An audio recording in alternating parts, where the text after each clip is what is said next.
Hello, ladies and gentlemen. I'm the born again, the man with only 5% body fat. Nice. Travis Snail. And more peanuts, please. Dylan Nuts. No peanuts. Please. Go check out our Daredevil 2003 retro Please and do. that film talking about That was a good Daredevil. time. Before we get into our review, some quick plugs. Go subscribe and like everything we've done because we're the best. No, but we have an immaculate amount of reviews out there. They're all fun. They're all good. A bunch of different reviews. You got your Oscar, more intelligent reviews. It's like A Star Is Born, First Man. Sure. You got your wild reviews like Halloween and Venom or something. and Venom, and then you got just Apostle with the kind of the what you fuck. What you fuck? That's a new one. WYF. What you fuck? Yeah. And then you got your Tarantino movie. I mean, yeah. Bad Times at the El Royale. Yeah. So you got a lot there. The other thing, November 3rd, I've checked. We are 2 Saturdays away. It is getting close. Hold on to your butts because the next 2 weeks on Twitter and Facebook, I will apologize, but it's all a good cause because there's going to be tons of promotion. I got about 5 promotional videos. They're all good. They're all to do with the events. Next week and the week after, you'll get a podcast announcing some tournament matches. You get some podcasts announcing what everything's happening. But November 3rd is our 24-hour Extra Life charity stream. Mm-hmm. It is happening. It's less than 3 weeks away, and we need your help to help us raise $1,000. And if you do that, myself, Tyler Riggs, and Taylor Field are shaving our heads bald. I even think I'm gonna bake my head, so take the shave and get like full on bald, like gonna bake it, hey? Yeah, I don't care. Fuck it, it doesn't matter. But yeah. So thank you very much. And you know what? In a few weeks, I'm gonna have a video. I'm gonna tell you what it is. But hashtag Jamie Lee help GV. I have a campaign. November 3rd. You need to help me. We're gonna tweet at Jamie Lee Curtis. Yeah. And we're gonna get her to donate. Is she gonna happen? Is it gonna happen? Not at all. But we're gonna try. So it's only $3,000. She probably makes a lot of money. I thought I took it down. I'm gonna ask just for the grant. I'm gonna say I gave you $3,000. I'm gonna say how about you just give us the grant? You know? Okay. Just.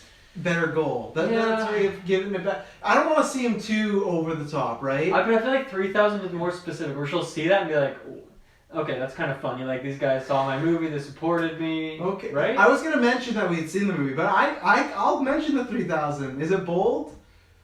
Is it too bold? I mean, the bold thing is she gonna be able to see it? Because I mean, I've never looked at her bank account, but I feel like $3,000 for the kids. Nothing. I think she can do that, right? But first she has to know that it exists. Fine, I'll do it. So I need your help November 3rd. There's going to be a video. I'm going to tell you about it. But you know what else I need you to?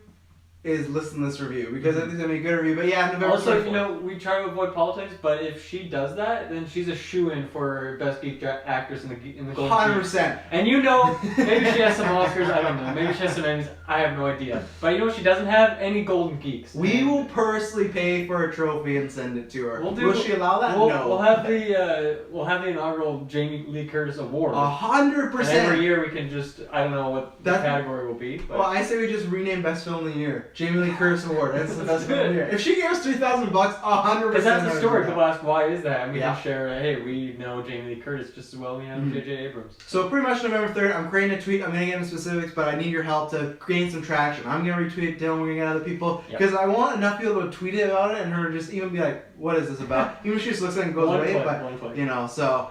But that's November 3rd. Please. Go to the details below. You can start donating now or wait till November 3rd. Most importantly, just come and watch. Like and share. Like, get that out there because if you can't donate, someone else can. $1, $5, anything helps. Think about this, folks. Do the math. $20?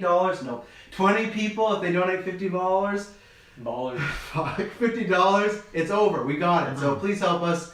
It'd be a lot if we could give that $1,000 to the charity. So... yes, all details down below. Let's get into Daredevil. If you have not joined us for a review before, ladies and gentlemen, we'll start with non-spoilers, the recommendation, our pros and cons, and then we'll move into spoilers. We will give you the 3, 2, 1 countdown. Dylan Muss, the Devil's Hell Kitchen is back. Sort of. He's back. It takes... He's back. It's a build-up. Yeah, it's a build-up. It's a rebirth. Yeah, right? it's a resurrection. It's almost like he's born again. It's almost like that's the first episode's title or something. Maybe. What did you think about this season? Also, you've been waiting a while. We had him last year in Defenders, but it's been 2 years since we got a Daredevil solo season. So. Yeah. Well, it really, it felt like it just kind of snuck up on us too. We were talking about this how I feel like the marketing for it wasn't really there, and you know I've seen people on Twitter and stuff, and they're like, I didn't even know it was out because you go on Netflix and like for me personally, it didn't even pop up. Nope. Yeah, to so search I don't know what's going on with Netflix. I feel like that's maybe like the first thing they should pump That's out. happening a lot though lately. Like even remember the Postal we did, and even though we had our differences on Postal, still big like a original People movie. are talking about it, yeah. Yeah, original movie that came out that day. Nothing. I had to search for it. Mhm. The only one is Haunted Hill House, so I don't know. Yeah. Maybe there's Even some making bad a- blood with them in Marvel. Even Making a Murder, I'm pretty sure when I went to watch this weekend, I had to search. Yeah, I it. haven't seen that on there either. So, Hire us, Netflix. Seriously. You need our expertise to be able to open up our browser and, Yeah. and see that it's not working. Daredevil season 3. I really enjoyed this season. I had a lot of fun with it. It had a little bit of a slow start for me. The first couple episodes, I wouldn't say I was worried, but I was like, okay, this is like pretty slow. Obviously we just saw Iron Fist season 2 decided like to do a 8-episode season. I think that worked really well. But this one's back to 13. So at first it was a little slow, but honestly, like I kind of like right at the end of episode 2, there was like a really nice section, and then from there on, I was just glued in the entire time. We've been doing this for all the Marvel shows lately, and it's like it can be a real slog sometimes to get through an entire season of a show. At least for me, in one weekend, I don't really do that unless it's for a specific review or something. And some of these shows recently, it's like there's points where I'm really falling out, like usually around that kind of mid 7 to 10 episode range. Yeah. I feel like it always slows down, but this one, just episode after episode, it kept introducing new things or just throwing some backstory on a character that we've already seen before, but just like deciding then to put it in there. And yeah, it's a really fun season. Like it does great things for all the characters that we've known and loved before. Like I've always loved Foggy and Karen and their side stuff. In this Love Foggy. I've loves is a very strong word. Maybe I shouldn't drop that. But I've always liked their side stories and stuff they're doing. And this season, I feel like for both of them, it gives them like even more heart and backstory. We finally get to like really find out what their family is like and stuff like that. Karen in particular, obviously there's one episode named after her, and it's full on like backstory of her before the show. So that was really cool to see. Obviously, the main man, Matt Murdock, Daredevil, is fantastic. As per usual, he's like, man, he is just such a good actor. I really want to see him in more stuff. Like he obviously portrays like the aspect of a blind man, like fantastically through the show. But just there's a lot that this character has to go through in this season, and I'm always just captivated by whatever he's doing. And I love like he doesn't, I guess minor spoiler, he doesn't have like the Daredevil suit.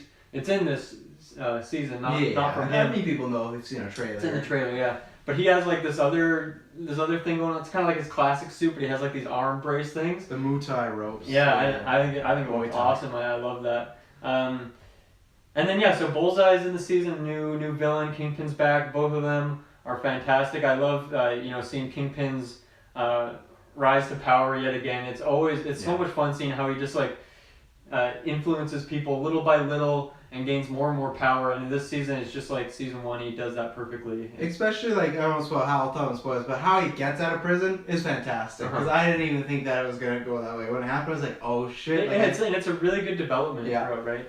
I was glued in the whole time. I really like the music in this season as well. 100%. I was going to shout out the score, and this is why I messaged you about the Spider-Man game. He did the Spider-Man video game for PS4. Cool. His name is John Pizzina, I think, nice. or Pizzano. But yeah, keep an eye out for him. Yeah. He's done the previous seasons, but something about this season, the score really stuck out. I can't mention because there's some spoilers in the scenes where it happened, but to me, with TV shows other than Hannibal, the score to me has never really stuck out. It usually feels like they go cheaper. Well, that's one thing as well. Like I feel like cinematography is such a different thing with TV shows, right? Just because you have so much that if you were to do something unique or weird for every scene, it might just feel off. And you don't have the time in TV. You got to be quick. You got 10 hours. There's a big they're lower budget, but they got to produce this a lot faster than a movie. They got to produce 10 hours of content for a year. Where you think about a movie, you usually get 2 years of pre and post production. Think about how many things in movies don't make it into the final cut. I'm sure there's tons of extra stuff in these TV shows.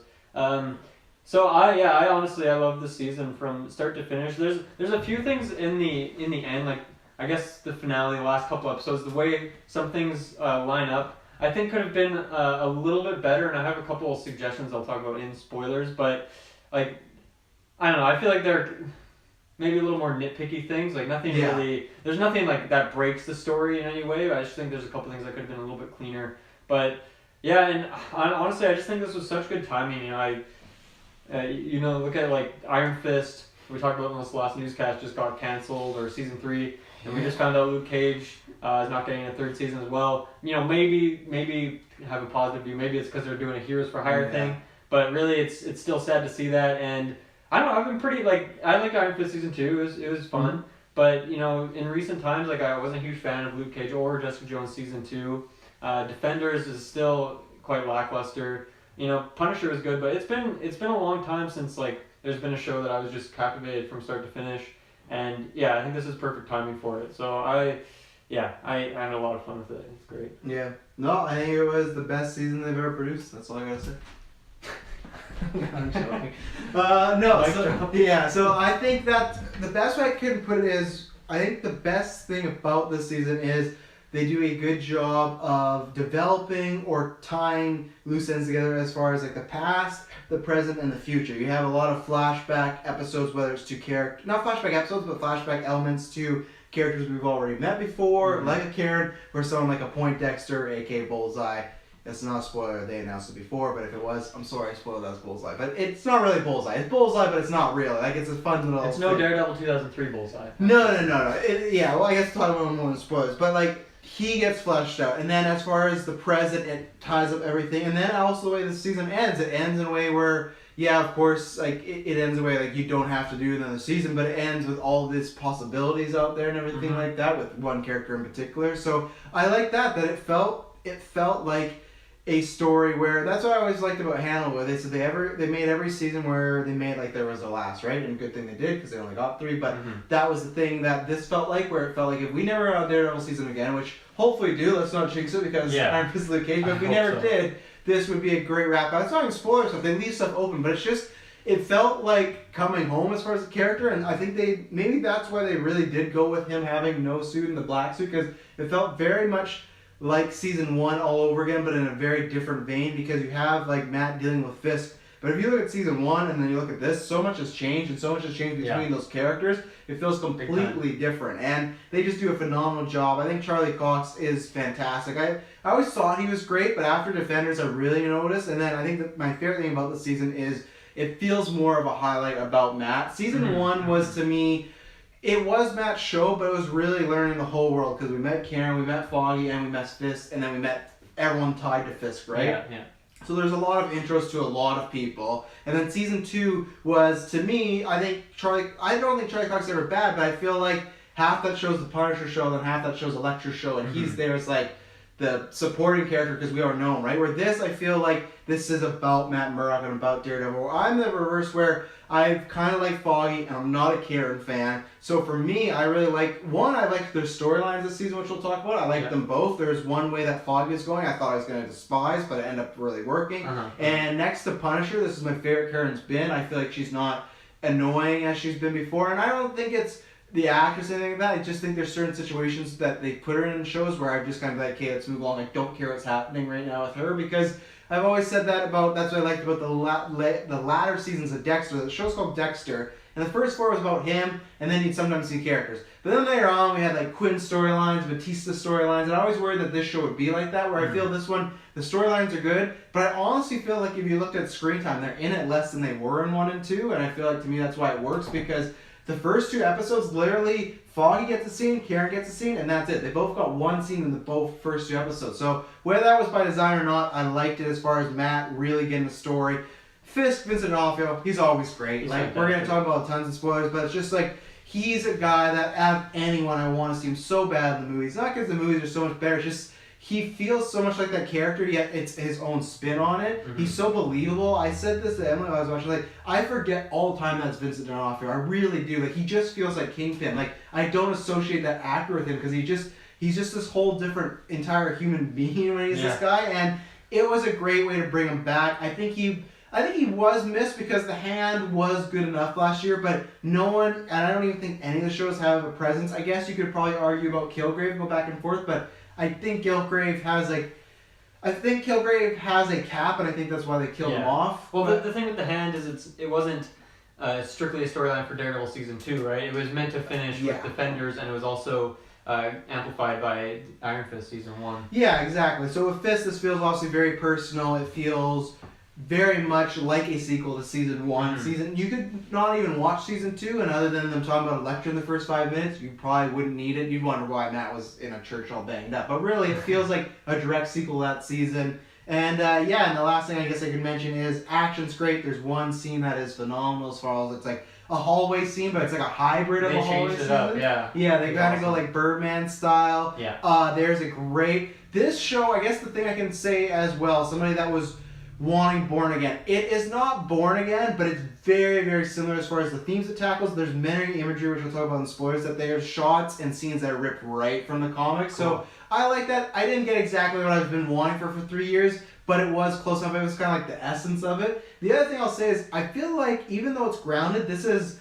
at times the most comic booky the show's ever been in a good way. There's one fight scene between Matt and Bullseye, which is just, there's many things, but I'll just say, I'll spoil this. It's the first one they have. It is phenomenal. I have not felt so giddy. It felt like I was in an MCU movie, just like stuff that was happening. I was like, wow, this is happening in a Netflix show. And they were pretty like realistic, just fists and guns, but the stuff that Bullseye do, and I had no experience with this actor, I think his name's Wilson Bithell. I have no idea where he is, anything like that. He knocked it out of the park, which is really hard because I think after Killgrave and Kingpin, caught him off to a lesser extent, but ever since then, all the villains have been good, but they've always been chasing. And the way he's used in this season, it kind of feels in some respects how they used Punisher, but the thing 100%. Is, like, obviously John Bernthal's a very well-known actor at this point, so he was coming in. That. Yeah, exactly. Whereas this guy, at first, like I didn't know this guy was playing Bullseye because he was just in a couple episodes, and I'd never seen the actor before. Yeah, so. And that's the thing that I really liked. It also, as Punisher, it almost feels like because the whole season, it feels similar to Matt in season 1. His story is he's Bullseye, but he's not Bullseye yet. But now when he will, what? In season 1, he's not Bullseye. I said no, he's like Matt in season 1. Oh, okay. Yeah. So it's like you see this transition of a guy. How does that guy become Bullseye, right? And of course, as a comic book fan, you want to get to that fucking costume. You want to get to the ninja stars. But this was just a perfect way. And this actor, he was phenomenal. He was up there to me with Charlie Cox and Vincent D'Onofrio. I don't think he got his meaty scenes. I think that's coming down the line, and I think there's a chance he could be a main protagonist. But I thought he really carried a load. Like, he didn't disappoint, and that's why I feel like Netflix films after those two have really, after Killgrave and Kingpin, have really, they've been good, but they never get anywhere near those two. I can't say this guy's on par with Kingpin or Killgrave, but he's easy to close second then, like he's the one I think about next, and I feel like he has so much potential, and that actor got shout out. And I think I'm the same as Dylan, I have cons, but I think they're nitpicky cons, nothing a major complaint that I would have that would take down the score, because I just love every segment. I have a life, but man, I could have watched the season right after, it was so good. My only worry, and this is just a super meta thing, this season reminded me a lot of Dexter in best ways. I do worry that the next year, the year after, if this is the peak of the show, because I feel like everything came together so good, and it's just like now, who knows, they always surprise me, but this felt like a perfect season in my mind. There's a few things that I think they could have changed, but really, what they have to juggle, 13 episodes, all these characters, it was phenomenal, and I wonder if it's the peak of the show. I do worry, because it's going to be a much different time. Obviously, if the other shows aren't happening anymore, and that was, season 2 was meant to set up into Defenders, really, that was the goal. Whereas, if you look at this as like the third, if you look at it as like a trilogy or something, really, it starts and ends with Kingpin, and that's why I think it feels like it tied the bow nicely. Yeah. So I don't think I have anything else to add. Just quickly, the other kind of new big character is one of the special agents, Agent Nadeem. At first, I was quite worried. I wouldn't say I was quite worried. I was just like, okay, there always has to be cops and all. Some FBI agent we follow the whole season. And this one I felt they did a really good job with in terms of giving him enough backstory so that you care about the character and there's stakes for when he's in danger and such. Yeah. But not too much that felt like it was taken away from, like you were saying, Bullseye was a really big focus as a new character, and then Matt and Kingpin. So it never felt like because of his presence it was taken away from the other characters. It was used really well, and really good acting from him as well. There's a few scenes in particular that really stood out for me, just in terms of just little things he was doing with his acting. And I feel like they're integrating the plot really well, where if I recall, I can't remember her name, but the FBI agent or the cop in Punisher, it felt like there were so many times where she'd bump into Punisher here and there, but we're just following her story so long about her dating this guy who like maybe ended up to be somebody, but it was just stuff like, I don't care about this, and it's not really tied to the main plot. I was very worried because these shows, that's one of their most, I don't understand if that's a mandate they have, like you gotta follow, I know it's not, but you gotta follow an FBI agent, but most of the time that's my least favorite part of all the shows, whether it's Jones, whether it is Punisher. I'm always like, get this person out of here, like that's the type of flaw to me that's like you could cut that down and be 10 episodes if you take out most of these people's scenes, but he was integrated plot well, and I ended up really liking him, and I really liked what his storyline went to, and I think because, and we'll talk about in spoilers, I think they started in a certain way where you're expecting it's going to go this route, and it doesn't. I think that really helped, because if it went kind of this very, it's laid out in a predictable that he's going to do point A, but he doesn't do point A, and that's very refreshing, where most of the time, I feel like FBI's and cops on the show, we know what, he's a good guy, he's a bad guy, and then you know what they're going to do. If they're good, they'll do anything till they die or they help. If they're bad, they're just going to be dirty the whole time, and then, so. One other non-spoiler thing from me. One thing I really like about something that Daredevil season 1 and 2 did, and I think Luke Cage did really this as well, is like just defining like the area and the people of, and I guess like the culture of what's going on like within the world. Luke Cage did that really well through obviously like the music and the club and stuff and like the that. Hood too, like all the people adapting the hood and on the streets and everything like that. It feels like a place that's living and breathing. Iron Fist kind of lacks that, we always wanted more. We always wanted more from Kung Long, and Jessica Jones doesn't really have that. It's more focused on like specific small set of characters. But this season as well does a really good job, mostly through Foggy's story. That's one aspect I really liked about his, is that it kind of brings it all together and makes Hell's Kitchen a living place, and I think that just makes it so much more interesting watching, because it feels like this is, possibly really occurring. They make it realistic in that sense. Spoilers, 3, 2, 1. I imagine we both recommend this, obviously. Go watch the other seasons and then watch this. So spoilers, 3, 2, 1. I want to start with Fisk, actually. Okay. Because we talked about him on our group chat, because I think, one, that could tie into some of our nitpicks or cons. And two, just in general. But let's just start from the beginning. Loved how he got out of prison, as far as he's working at Adim, like kind of.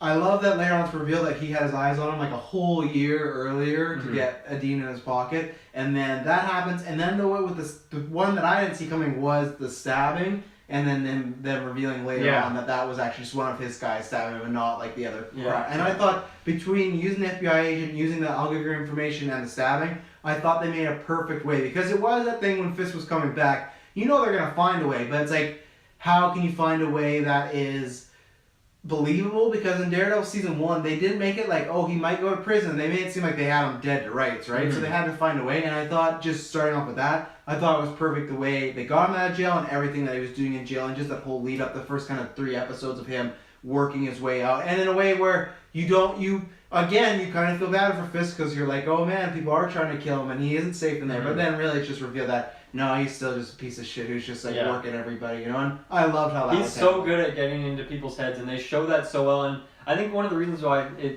it's so interesting to watch is because it really does feel like a progression. Like when it starts out with Nadeem, first, like at the beginning, he's essentially just like his escort. He takes him from one place to another, but as that like connection builds, and then Nadeem is kind of stuck. He's kind of trapped by Fisk, and then eventually he has to do what he says, because the rest of the FBI or a few other FBI agents are now fully under Fisk's control. And then also I loved how they built up Fisk's control over Bullseye. That was fantastic, right? Because it starts out like he just kind of was there to save the day, and then Fisk like really, I guess he like shows some connection or some feeling grateful that he saved him, and the way he like builds up and then takes control over him. I loved, obviously we'll get more into Bullseye in a minute, but like poor Julie. I think the Bullseye character and Fisk character and their connection, I think that is the perfect example of how manipulative Fisk can be, and the routes and the heights of his evilness will go where, he doesn't probably view it as that bad. He's just viewing it as, I'm getting this guy to help me. He should just be focused on me and my life, and I can, he's like me. He's lost, but really, it showed just how far he's willing to go Yeah. to take someone out or to mess with their lives. Because he really did that with Bullseye, and it's well because I mean they're so closely tied. I'm going to talk about it now. But go ahead. Bullseye, obviously he gets I think it's like episode 5 or 6. That's his like origin episode where you get to find out what his life was like. You see some scenes of him with his baseball coach, who's kind of like his father figure, and then you see him with the therapist, who is kind of, I guess, like a motherly figure for him. Kind of, yeah. He and obviously they build up this idea of him like following his North Star, like he needs someone to guide him. And throughout, you see like through the coach and the therapist, those were the people that kept him under wraps when he was younger, and then. Fisk eventually becomes that person because Fisk takes out the only other person that could be for him, and that episode of his origin is so well done. It's just such an interesting way to do a flashback because it starts with obviously there's all these tapes from therapy sessions that Bullseye has, and you get to witness it through Kingpin listening to them and then like visualizing the scene. Almost his perspective. Yeah, so he's like sitting in on those moments of his life, and he's seeing this thing like. You really just feel that he's completely understanding everything he needs to know about this guy so that he can completely take control of him. And like, it was just such an inventive way, I thought, to do a flashback episode, and because it keeps the pace rolling. It shows like Kingpin and how smart he is and how he considers like every angle, but then it also just lays out the groundwork for everything you need to know about Bullseye. After that episode, every time he was on screen, I was just completely interested because there was so much investment in. The hook, and I was just so happy with that episode. And after that, he's like a loose cannon, because before it's just like, okay, he's this FBI agent, might be a little shady, what's his deal? But then, like, the way, and it's not just because his name is Dex, the way I compare Bullseye in the season, he feels like if Dexter didn't have Harry around, and that's how it feels like, where all these people are as Harry, but they keep disappearing, and then eventually he has a Harry, but it's in the worst person, it's Kingpin. And that's for big trouble. And the thing I gotta show is just from the episode structure. I love, if you go back to season 1, we had that Fisk flashback episode, but it was this thing where it was like throughout the episode, Fisk kept having flashbacks. They've done that a lot throughout these shows. And then with Karen, it was a whole first half of an episode was her flashback, and then this. So this was like already, and then there was this episode with Fisk, like flashbacks, but not really, almost just visualizing Bullseye's memory or his experience. So it's like those 3 different areas, and we've had that with Matt as well. So like, he's kind of Kingpin, but they've done like 3 kind of flashback structure episodes, but they're all different, and that's what I do love about the show. It's not always the same thing. It's not like every time we want to learn about character, it's a half-an-hour episode of Kingpin, Bullseye, Karen. It's like they find different ways to do it, even just making the aesthetic black and white and making it that was a nice something. touch. And the lighting was done really well. That was fantastic. And I think they did such a good job of building that connection, and they really did a good job of building Bullseye up to believability as far as where he's at the beginning of the season, where he's at the end. I'll shelf him for now because I know we'll talk about Bullseye a bit, but I want to talk about after, like, kind of his origin after. But as far as with Fisk, I want to talk about his ending. So obviously, like, he gets out, everything's going his way. He pretty much has he has a lot of FBI in his pocket, so that's how he's like getting mob bosses to work with him, everything like that, and then transition to he gets Vanessa back, and then she wants in on his life, and then we get into the finale where he gets taken down. What do you think about, like, his kind of ending and everything like that? Because I know that's where I think some of your nitpicks are. This is where I think there could have been a little bit more care put in. So Vanessa, I can't entirely remember. What was her role like in the first season? Was she making any choices? No, not yet. She didn't have she had an idea that he was maybe up to some shady stuff. Yeah. And then by the time she figured, like, by the time she was more just like, he was just infatuated with her. Yeah. And then she was kind of infatuated with him, right? Yeah. She revealed. So I think it was that, and then by the time shit hit the fan, he shipped her off. Because the original plan was for them to run away, but he got stopped by Daredevil. They were gonna run off together. Sure. Avoid the FBI and everything. I guess she finds that he's a criminal, but at that point she loves him. Yeah. So. I've only seen all these seasons once, so it's been a while since I've watched season 1. But yeah, so I was a little disappointed because she doesn't come in until I think episode 10. I think it's 10 or 11. She's talked about, like, they're moving around, keeping her safe. They can't get her into town because she would be arrested as a what is it? Not accomplice. Yeah, it's something like that. They use another word. But yeah, so they bring her in like episode 10, and it starts out kind of slow, like they're just kind of getting reacquainted, you could say. The part I didn't like is, so she decides, she doesn't want any more secrets, or she doesn't want Kingpin to, like, hide his his business life from her. She Yeah. wants to be involved with it, which is fine and dandy. And I like totally that. understand from his point of view why he'd be okay with that, because obviously he talks about like frequently how much she means to him, and obviously that white painting is such a strong imagery they use in the show. In the beginning of the season, he's just staring at a white wall a lot of the time. So it's usually that's where he got left in season 1. He's just looking at that white wall. Yeah, and so I guess my problem is that she decides she wants to help out. She wants to have a say, and her first decision is they're talking about Nadim. How he's like escaped or something. Is it Adim or Nadim? Nadim. Okay. I initially thought it was Adim. Okay, I that thought sounded like how time. everyone was pronouncing Yeah, it. yeah. But then I saw it. it. But then I heard someone say Nadim, and I was like, oh, okay. And I went back and was changing all my notes. I was like, shit, like I gotta have this right. Yeah. So she decides that instead of what were they gonna do with Nadim? They were going to just like tail him and keep an eye on him or something, or maybe lock him up. But she decides that it's a better idea to just have him killed. Yeah. And that's what ends up happening. They send Dex out and to do the deed, and that's essentially what is the foil to Kingpin. That's what takes him down. That's the one thing that they use is obviously that video that Nadim took right before he died, and then the fact that he was killed.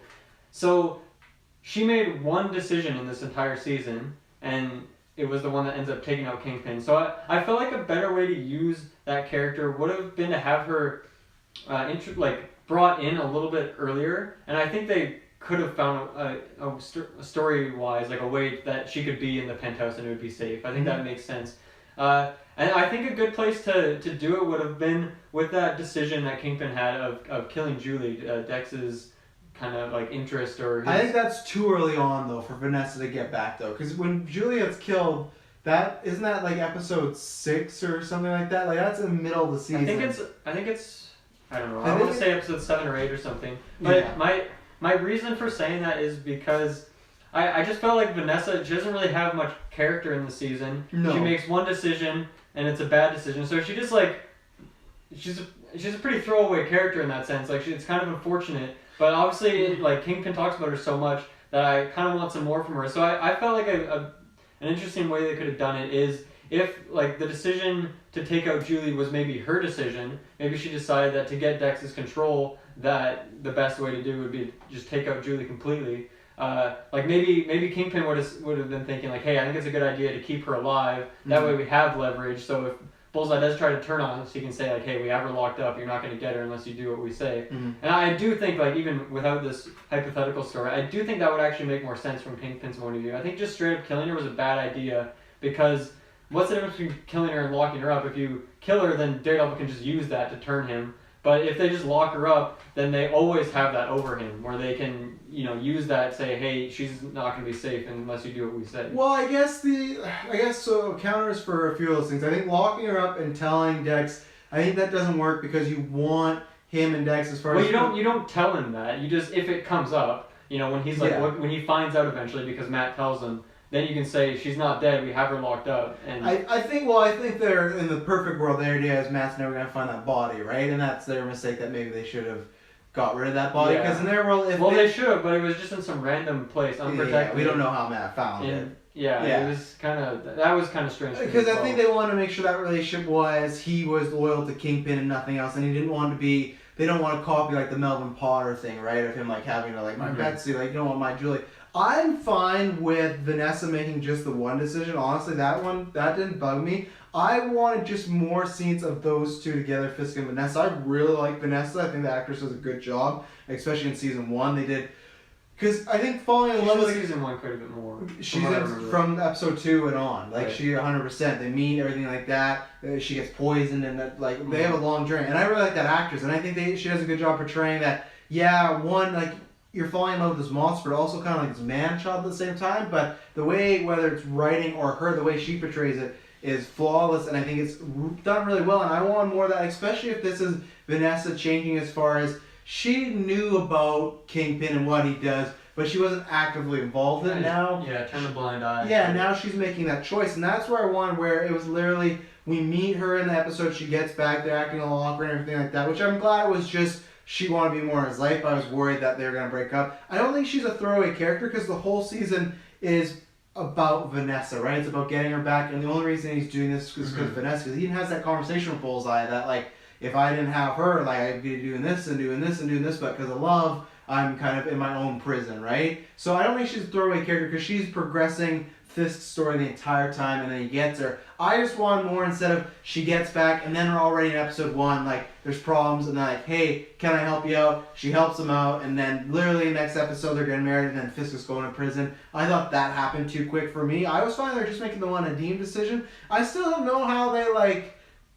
Maybe I wasn't paying attention how they're like, oh, we would lock her up too. How did they know she was involved in the execution of Adim? I don't know. Because that was the only thing for me, Muggy, when him and Fit, which we'll I guess maybe like there's other people in the room. And yeah, made someone that sold them out or something like that. Because I kind of got the feeling that that one girl that worked in the security room. Yeah, no, she was definitely not a fan of Kingpin's actions, but was likely bribed or blackmailed to be there. Okay, so fair enough. That's my complaint. It's not the one decision. I just wish that there's more episodes and more of a build up. One, to see them doing stuff, but more of a build up to her to make that decision instead of just getting back and being right away. Yeah. I don't know whether it was just I don't know if it was just a scheduling issue. I don't know if that's the way they wrote it. And then again, for me, it's not even a huge con. I still enjoyed what happened. I felt like that was a natural progression of that character because she loves him. I just think we needed a bit more time with it. So to go one step further with what I was saying, my other thing was, so at the very end, there's like the classic, kind of final fight scene between Kingpin, Daredevil, Bullseye, and then Vanessa's hanging out there. Yeah, before you say bad stuff about my favorite fight scene of any Netflix show. I'm not saying anything bad about it. I think it was a great fight scene. I know there's hallway fight scenes, but the dynamic all three of them had going back and forth, and then Daredevil trying to save Vanessa, I loved it. Yeah. I loved every second. And it was something different too. It wasn't just like another one-on-one. It was something unique. And just that moment when Fisk and Daredevil see each other for, like, actually, if you think about it, they see each other for the first time because all of it's been his imagination or like through the camera. And they just scream at each other. And I got the sense of, man, these two just fucking hate each other and they want to destroy each other. And I loved every second of that. And then you have just Dexter, interrupted in the wedding, just like, hey, I got something to say from Julie, just the dynamic of just like, you have the big guy, you have the skilled guy, and you have the psychotic guy. That fight was just a perfect ending, so I had to shut that out. I wasn't sure if you were saying something bad. Well, I was just going to say, I'm not entirely sure what Bullseye's plan was. I'm not sure if he wanted to kill Vanessa in front of Kingpin and then kill Kingpin. I'm not sure if he wanted to kill all three of them. I'm not sure if he just wanted to kill Kingpin. I have no idea, and that's why I felt like if there was some storyline where there was a decision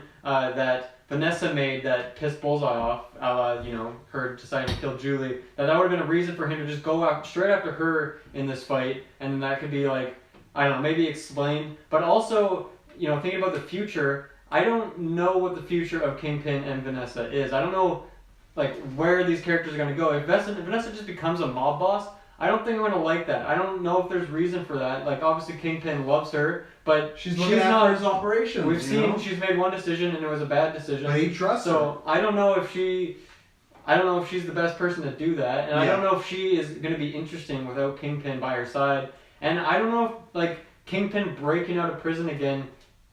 They could write it. It's great acting. I'm sure they could make it work. But off the top of my head, it's not really something I want to see. I'd like them to take it a different direction. So I feel like maybe Bullseye should have killed Vanessa in that scene. Maybe she should have died. That would fuel Kingpin to pick him up and break his back against that wall like he did. And the season could end just the same, but it gives more of an ending to Kingpin, because right now, I mean, I don't know what they're going to do in the future with this character, but I feel like we'll never see Vanessa again. And I disagree.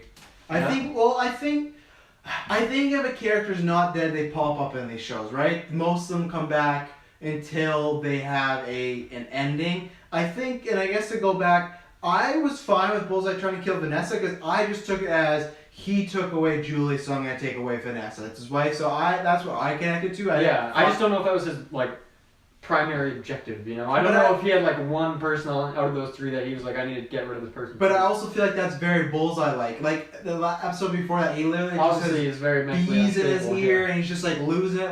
That's why I kind of like that he's so unpredictable. So I didn't problem with that. I'm on the same bandwagon with you where we talk about this in our chat that I know that he's been such a big character that maybe you couldn't have him like the animated series or even comic books where he's just kind of in the shadows.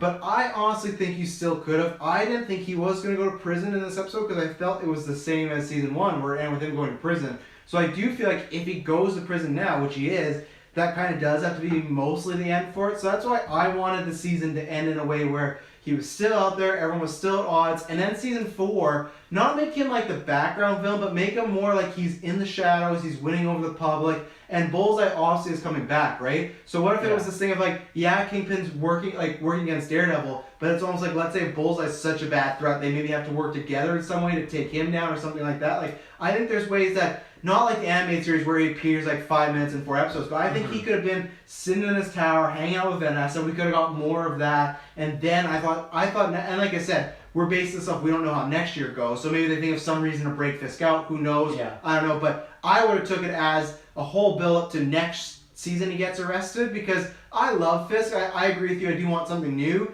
But I'm not entirely ready to say goodbye to that character. So I still wish that the season would have ended with him and Vanessa out of prison, everything's going badly, or even Vanessa dying and him being out there, and then next year him getting arrested and being like, that's the end of the story. I feel like if Kingpin at this point breaks out of prison again, It's back on the streets, I feel like it's going to be the same thing where Daredevil's like, well, I got to kill him. That's the only way to deal with this guy. And we just spent a whole season doing that. So I don't know.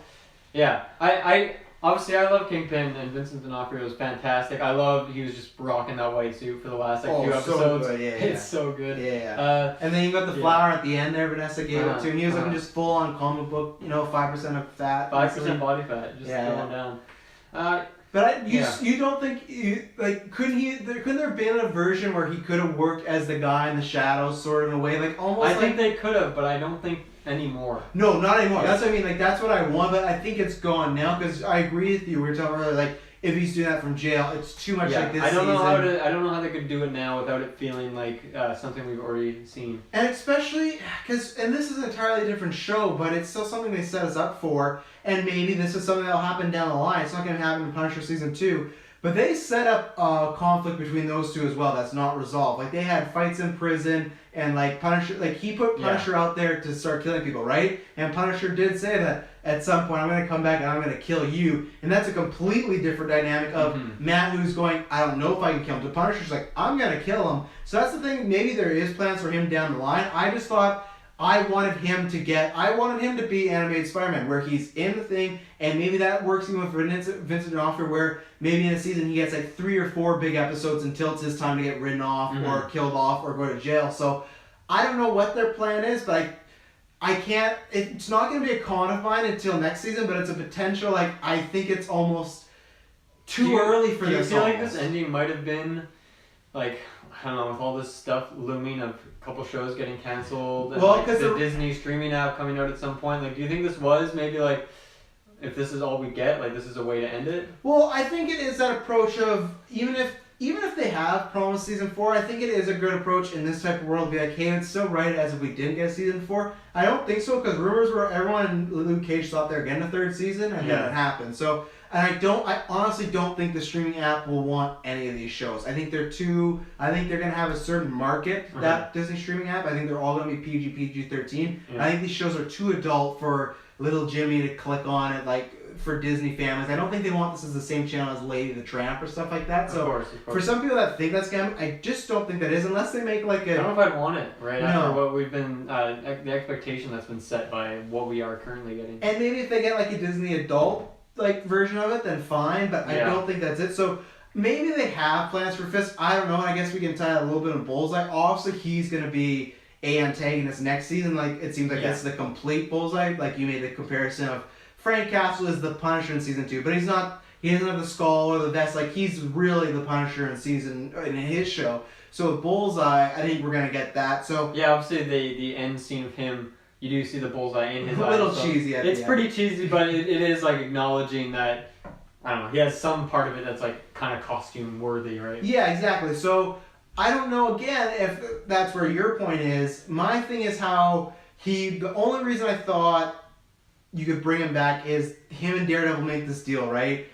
I'll protect and make sure Vanessa doesn't go to prison. if you leave Foggy and the people and Karen the people I care about, right? And they actually shake hands, which was a great moment to see these two people that hate each other. They're shaking hands in blood. I thought that was great. So that's my only thinking is Bullseye's still in a rage. He kills Vanessa, and if Vanessa's dead, Fisk is back on, right? Because he has no reason not to come after Daredevil. Mm-hmm. Like you said, that could be too similar, but that's the only reason I thought of. You keep Bullseye alive and you make that deal, or they just Vanessa dies some other way, some other criminal. But I think there is that open of him to get back in Daredevil's life.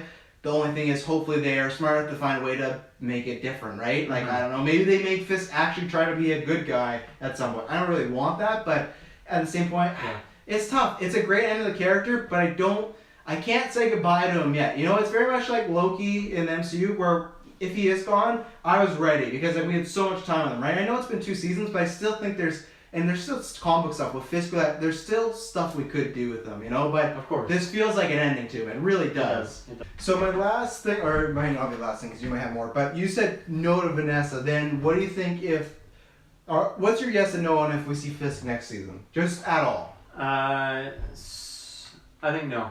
No? Okay. I think no.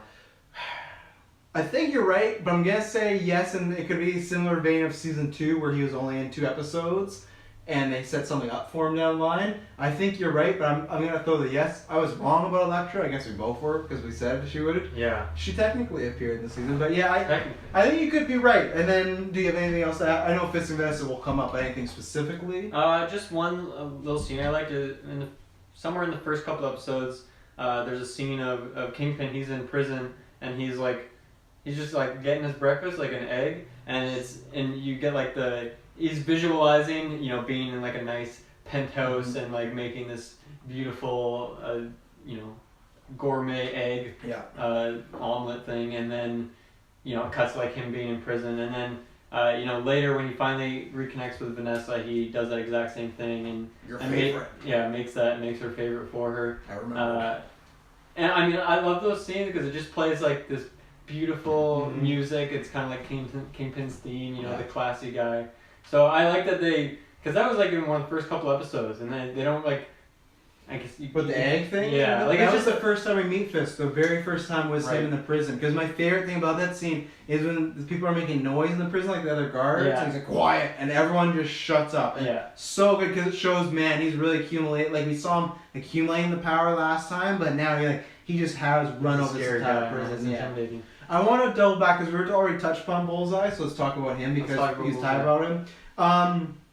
I said in this non-spoilers, I thought the actor did a phenomenal job from just being like an FBI guy to a kind of disgruntled FBI employee before he's like kind of full on, you know, crazy pants, to a scapegoat, to just he's not complete bonkers, but he pretty much gets that way near the end. He's just like I said, he's a loose cannon. He just feels like he's on a pole and someone's covered in honey, and he's just slipping, and you know he's gonna fall and touch the ground eventually, and he does. And to me, the little things they do in this character, like when he's just vacuuming his house in the Daredevil suit, like, and just that end scene when he is just up top with the band, he's like, oh, you know, me and Julie just want to say something, because Bullseye in the comic books, he's best friends with Daredevil or Deadpool for a reason. He's fucking insane. He's a lunatic. He's really dark, and I felt like you did see the progression of him, that it was always there, but at the end of the season, it's just he's lost it now and he's gone. And I thought the actor did a good job. It never felt he was leaning one way or the other. And I think episode 5, when they did do his origin and then it shows him breaking down,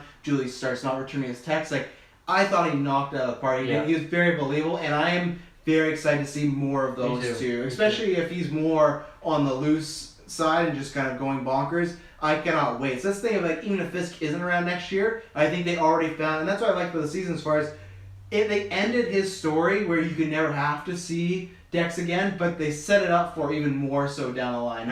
I thought it was all well done from beginning to end with him. I really enjoyed it, especially, like, I know we're going to talk about some certain moments that happened in this series, but he was one of my favorite parts. Every time he was on screen, like you said, I was glued. It was like, what's going to happen next with him, you know? And because you sometimes saw signs of, like, oh, he's still good, he might turn around, and then eventually it's gone. Once he gets that suit and he becomes, like, Fisk's, like, full-on lackey, or the new James Wesley. And I love that Fisk, when Vanessa says, he's like, no, he's like, I trust him, but you could tell that their relationship that he didn't feel the same way as Wesley about him. He viewed him more as a soldier, where Wesley literally called him a son, and that's where Bullseye viewed himself. He was trying to fit into that. Yeah, he viewed himself as like Fisk's son, but Fisk didn't, and that's where you can see like the ultimate disconnect. Because I feel like Fisk would have never killed a woman Wesley loved, but with Bullseye, he just wanted him, right? And he saw his skills, and then the last point I'll add, this is why I can't even wait for next season. Just him throwing everything he could get his hands on. That was the most comic booky I think any of these shows have been. That fight that they have. He's just walking around the office, he's just chucking. When he just throws a snow globe and then he throws the pencil at the snow globe and he bursts it open. He's throwing pencils. He's throwing staplers. Like there's one moment where Matt's like running after him. He throws like something. He flips. He throws a binder and then he flips again. He throws a fire extinguisher and it felt comedic, but they did it in a dramatic way that it worked. And you're just like, what's the problem? Then at one moment when these guys, after the church scene, they're walking after him, he just chucked these bottles and killed them.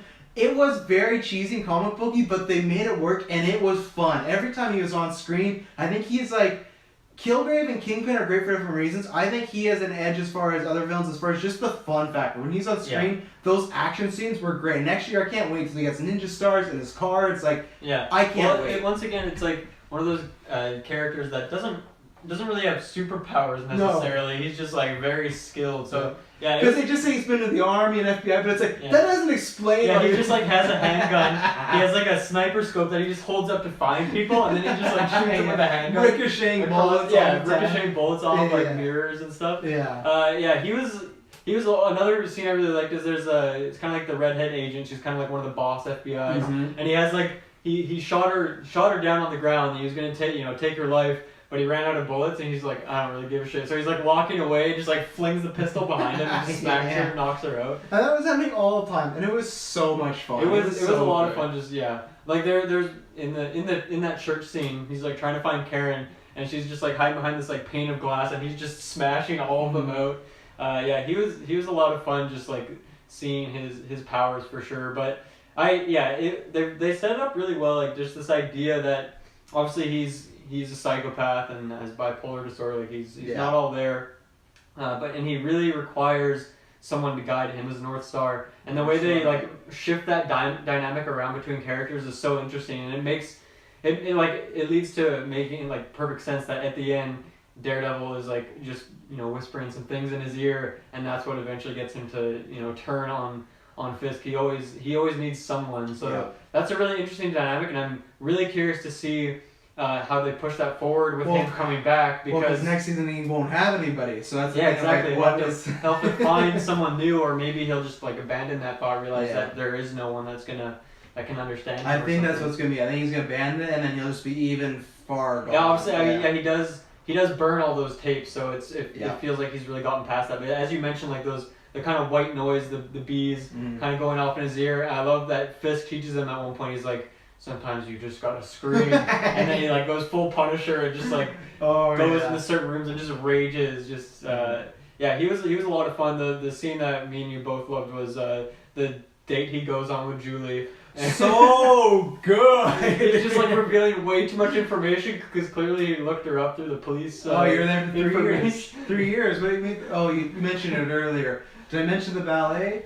I thought you mentioned it. You seem like you'd be doing that's what you say. Yes, I just figured you do ballet. Like he's just, and it's just he's going good for like the setup's good and everything. Like he's going well, and then he's just because he knows so much about her, he just trips over himself and then he freaks out. I love that when he goes back to find her again. The jog, you see when he just like pushes one guy out of the way. Yeah. Oh man. But I love that conversation where he was trying again to get through to her, and like it was just this like moment of desperation, and it really does feel like he doesn't it feels like he doesn't have any empathy, right? Like the way he's talking with her feels like it's for a purpose, that he's trying to connect with her, not just like as a genuine person. So they really like portrayed that so well. And because for me, I got some of it, but I still felt like when he mentions, he's like, I'm not trying to like date you or anything like that. Like he's just saying that I respect you. I still felt like you could see a shadow of a light of a human still in there, and he did just want someone to put him on the right path. That he is very messed up, and he knows that, and he acts on that a lot. But I feel like there's still that small part of him trying to latch onto someone good like Julie, someone that's that pure, so he could maybe find his way to that, or at least be guided the right way. So yeah, he lacks the empathy, but it still felt like he was drawn like that. Very similar like a Dexter thing, right? Where it's like, you know, I want to be that person, but I just can't, and that's what I liked about it. And then once Julie is killed, and the just brutal way Kingpin does it as far as the text, just like, because he had a good conversation with her, and then just like, hey, when you talk, never talk to me again. He gets that "you're blocked" message. He tries to call her. It just hurts. Oh yeah, it does, and you just know that at that moment, like you said, because that's the same episode where he gets the suit. It's just like at that moment he's gone, right? He's still up and up. He still has appearances on the outside, but his goals are now just killing innocent people, working for Fisk, who at the beginning of the show he knew better as far as Fisk even tried to approach him, and he just said like, this isn't gonna work on me, I'm not into this. He was just calling Fisk convict the whole time. Like, he was still kind of had, even if he was messed up, he still had a right or wrong, where at this point, because he just wanted Fisk to be there for him, he didn't care about the right or wrong, right? He just did anything Fisk wanted to, and now it's led him down this path where he's gonna be a monster next season. Like, I don't think he'll have a single thing of human side left. Maybe there will be, but I think they'll do that.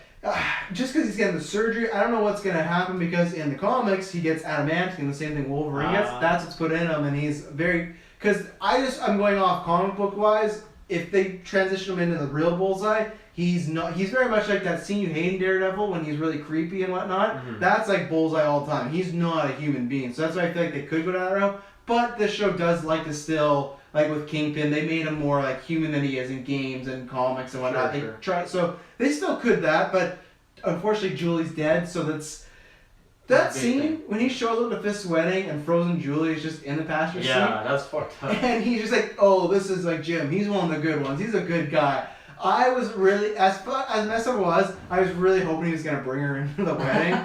But that was great. Like, he was just, I don't know have we had a villain like that in Netflix yet that's just, I guess, Jessica Jones' mom, which is really crazy. But I feel like he's the craziest, like, a psychopath, where it is that, like, no character's showing up with a frozen dead body and talking to her like she's alive, you know? No, he feels larger than life. He feels, like, kind of animated at times. And I think that could have went poorly, but they did it well. And I think that's a testament to the actor, too. Because I think if it's way too cheesy and over the top, I think something like maybe Jones' mom... It can be hard to portray a character who doesn't feel emotion and still make them interesting.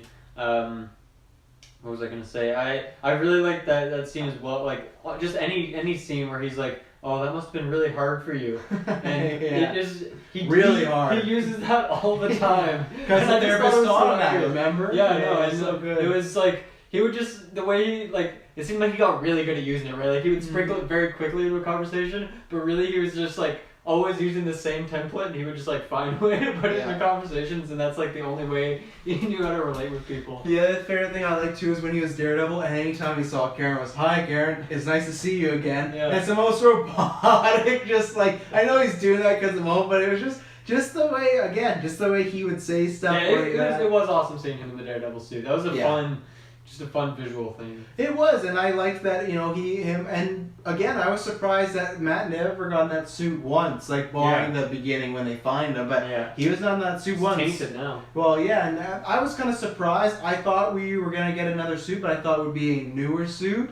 I thought it would be a more black version like it was in the comics recently, or I was wondering if they'd be ballsy and put him in a yellow one. I don't think we'll ever get the yellow suit, but I was surprised they never put him in the suit, but I did love the Muay Thai ropes around him, because that just made him feel even more vicious and brutal. Obviously, he's going to have the suit next year, but I wonder if, because like that suit's kind of been tainted, right? It has, like, that's the suit that killed Father Lanton, for example. Oh, like, is he going to want to wear that anymore? And also the guy who made all these suits for him is behind bars now, so he'll get him out. You know, Betsy will. You think they're gonna bring the same guy back and not have someone new? I think so. And I do think it should be a new suit, because between season 1 and season 2 they switched. Well, not between, but they gave him a new suit. So it's a fun comic book thing, right? I look at the Spider-Man sequel; these suits are Legion and Iron Man. Well, obviously, like of all the shows, this is really the only character that actually gets a suit. Well, yeah, and that's why I want it. So, you know, I'm not the biggest fan of it, but I'd be down for the yellow suit. Just try it out. You know, it's at least try it. It's wonky. You can like make a joke about it where he's like, I don't really like this suit. It's not my thing. I don't like the color. Do we have anything else that obviously pulled up? come back up, but anything specifically? No, my notes are just a big mess here, so it's hard to find. I liked the ending when it zoomed on his eye, but I think that was a little too cheesy. I don't think they needed that, but I think that was for anybody in the world that had not put it together that this was Bullseye yet, and they're like, you know, there's one person in the world that's like, that's Bullseye. Oh, when did you figure out? Because at first you, like you said, you thought it was just FBI agent. We had heard like rumblings Bullseye's in there. I knew because his like name, but when did you? I didn't recognize the name. Yeah. I think it was straight up like a screen time thing, because at first it was like Nadeem and this guy and they're both Poindexter. new characters. I knew Bullseye was in the season, so Yeah. it's kind of, it didn't take long before I was like, it's not Nadeem, so it was like, okay, it's got to be this guy. And I like the little touch of when they did a flashback to the kid. He had like the Bullseye hat on. Like, Yeah. So there was some fun little things. So more like all in all, I'm just excited to see where that character goes. He's just he's a fun character. Yeah, I need we cannot lose season 4. I need to see him. I need him in that suit I want him too. back for sure. And I think that suit is realistic enough. You can just pretty much give him the Daredevil suit, paint it blue and white, give him the bullseye on his head. You know, I think we're good to go. I think you can do it. Yeah, why not? Like, just don't make it as cheesy as whatever Luke Cage villain, his brother, whatever, Grayback. Diamondback. Diamondback. Yeah. Don't make it like that. No. Please not. Where do we want to go next? I don't know. We got a few. Want to talk about Matt? Yeah, let's talk about Matt. So he goes through a lot. I really liked this season because I was like what they did with him, because I was wondering after Defenders, and they had hinted about that he was a bit more violent. Again, this is what makes a good show. Titans go fuck off. I like that they really had a big struggle of him fighting with himself, with God, and this morale of, I know this is the way that I should take up Fisk, and I'm gonna do it, but at the end of the day he doesn't do it, and there's this whole back and forth of, you talked about it with me offcast, the imaginary conversations he has with Fisk. Yeah, those are great. Also with his dad as well, like you kind of get the that's where I compared to Dexter, very hairy, kind of in the shadows moment. And yeah, I thought they did a good job. One of the season was about him and his struggle. Also his struggle with, I mentioned, but with religion, as far as, you know, God's supposed to do this, God's supposed to do this. Like, look at what's happening. Yeah, like, you see he's developing a much different view of his faith and what that means. He's questioning it too. Like, there's moments where he disregards and he doesn't wear his cross and things like that. And that's a big thing about the character, so if you don't like that aspect. But I feel like this was played out the most out of any other seasons. I feel like God has always been there in these shows and him talking about it, but I feel like with Punisher and Elektra, it wasn't about that really. Punisher was about the killing, Elektra was about they had a personal relationship. Yeah. And well, it's going to be much different now, because obviously, like, we haven't mentioned it yet, I guess, but Father Lanton is killed in this season, and that was a big point for it. That was like most of the scenes we got of Matt demonstrating his religion was by going to the church and, you know, telling his sins with Father Lanton. So without him, obviously it's kind of, you could say, replaced with with his mother, and we'll see how that develops. Because I don't know, it's kind of I don't know how I feel about that relationship. It's like, I don't know if I love the dynamic between those two characters. Really? I'm curious to see what they do with it. Maybe it's because I don't have the background. I don't know what her role is as a character, but they don't really have a whole lot of close scenes because they're not really close, even though they're mother and daughter or mother-daughter. Whoa, big twist. Wow. I thought they had a lot of close scenes at the beginning of the season when he's healing up and he's fighting and they're talking about what's she gonna do and where are you gonna go and do you have anybody? And he's like, I have nobody, and they're talking about that, and she's trying to you should get out there with your friends, stuff like that. Like, she's trying to guide him. I feel like she was probably my least favorite of the characters in this season. Really? Okay. Yeah. I don't know if I have a least favorite. I would say it's... I don't really, it's not that I dislike her. It's just that I think I found the least amount of intrigue in just her scenes in general. I think it was kind of for me it seemed like a more bland character. So I'm really curious to see what they choose to do with it and how that relationship evolves, because I mean, I don't have much Daredevil experience, but what I do have, none of it is with him and his mother. So I don't know what that's supposed to be like. Oh, see, on the reverse, I really liked their relationship. I liked the chemistry they had, that it was different than Father Lanton's. It wasn't so much of a holier than now. Because Father Lanton, many times, he's with them, but I feel like, I shouldn't say talks down to him, but it feels like more of a higher presence, where Maggie felt more she was trying to connect with him on almost like just a friend level. You know, they were joking around a lot, and then when she needed to get serious, she was. But I felt that she wasn't coming off as I'm a nun and you gotta listen to me because I'm the voice of God. Mm-hmm. I really like that. I legit cried. I choked up when the way that they made that he found out Maggie was his mom. I cried because Charlie Cox is acting the way that he just hears her. And he's boxing, he's punching, and he hears her because she's whispering. And the way he acted, and he fell to his knees, and he's just like, he's lost everything. He has no idea what's going on.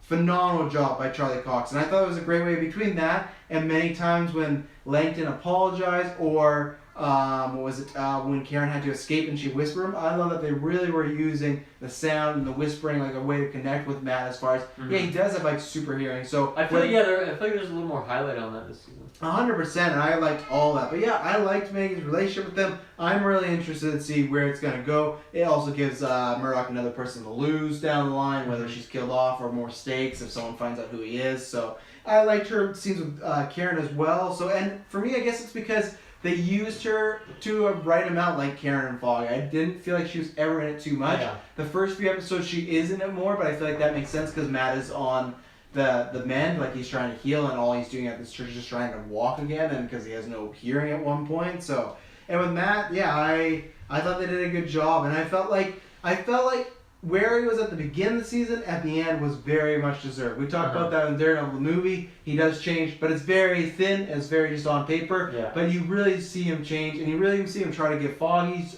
chance, and give Law a chance. And I love the scene where he does try to kill Fisk, and he can't do it, and he realizes he's gonna send him to jail, and it's the right thing to do. But it's just so powerful when he goes to snap his neck, and he just steps back, and he screams, and he can't do it.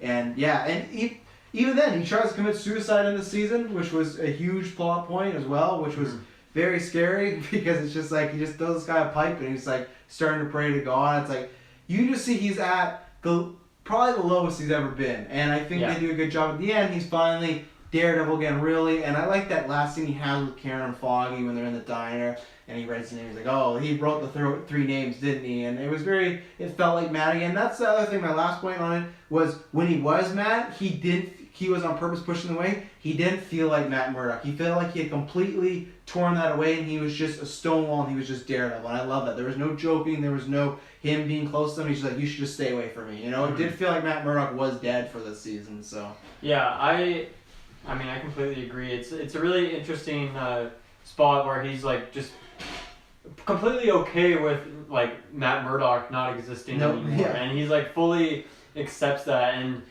like it starts out kind of weird, right? Because he goes up to Foggy and like kind of has like a very like not very much empathy displayed, right? Nope. Very quick, and then really he's someone he's grown up with and went to college with. And you find out that really was just for a purpose, and that was to get his bar license so that he could do that ploy he had by going to the prison under Foggy's name. So yeah, it was really interesting, and obviously he doesn't even go to see Karen. He just like gets Foggy to do that. So and he only sees Karen when he has to.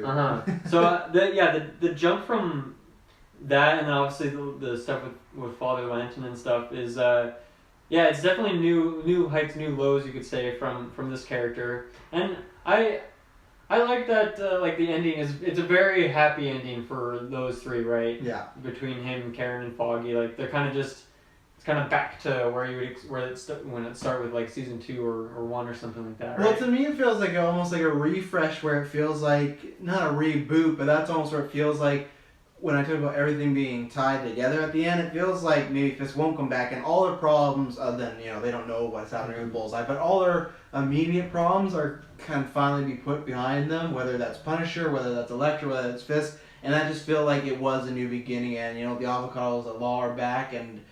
I did like that scene that they're all friendly and they're working it together, and now when next season picks up, that I love the comment when he's like, "Oh, you're more stable than Jessica Jones as a PI," so I like that kind of still world building stuff. But I like that season 4, if we get it, we'll open up with just them doing their thing, hopefully living a normal life. I'm not sure if Matt and Karen are gonna make a go of it again. That's what it kind of seems like they're kind of setting up at the end of this, especially in the finale, is like potentially them getting together, which is. Obviously, another route they could go with, Elektra's going to come back at some point. How are they going to play that dynamic? That could easily, between that dynamic and Bullseye. That's already the framework for. That's a lot of content to cover in season 4. Oh, so yeah. I'm really excited for that. And like it's been fun to like kind of see hints of him and Karen maybe trying. It's always been like on the back burner for sure. And then season 2, obviously Elektra comes around. Yeah. So it'd be a fun dynamic if they're like full on dating, they're full on together, and then Elektra just comes back out of nowhere.